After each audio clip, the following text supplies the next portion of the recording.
Mount Stewart sits proudly on the shores of Strangford Lough, a jewel in the National Trust's crown, and it's in desperate need of repair.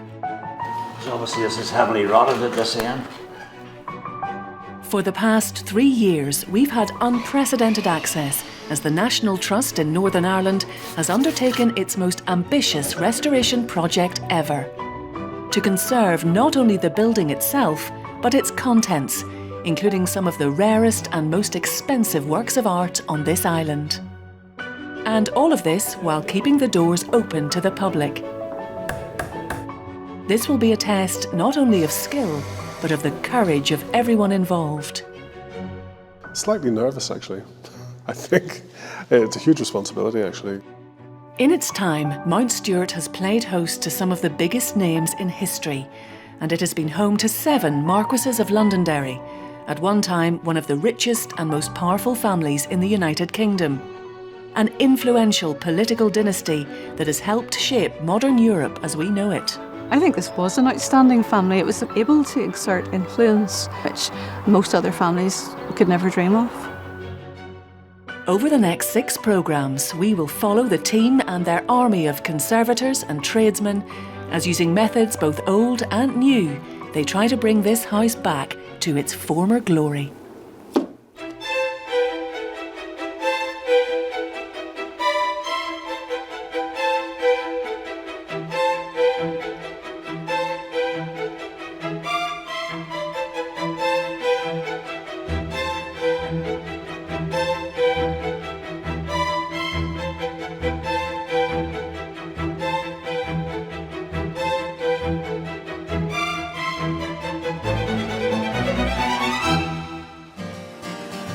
I was crushed by an angel, I was crushed to the core. I wasn't taken up with her,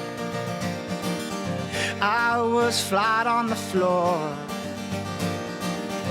Oh, how I wish I could follow, just to see how it felt. The Canadian Arctic. 1.5 million square miles of freezing desolation, where winters are long, summers are brief, and temperatures can fall as low as -50. The Reverend Darren McCartney, a young Church of Ireland rector, has been called here, exchanging his small church in County Armagh for a cathedral in the shape of an igloo as he becomes Bishop of the Diocese of the Arctic. I think I'm going to baptise you there for a minute, didn't you?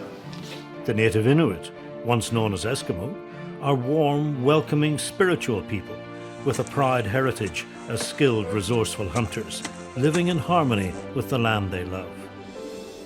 But today, this is also a society in pain, struggling to come to terms with huge cultural change.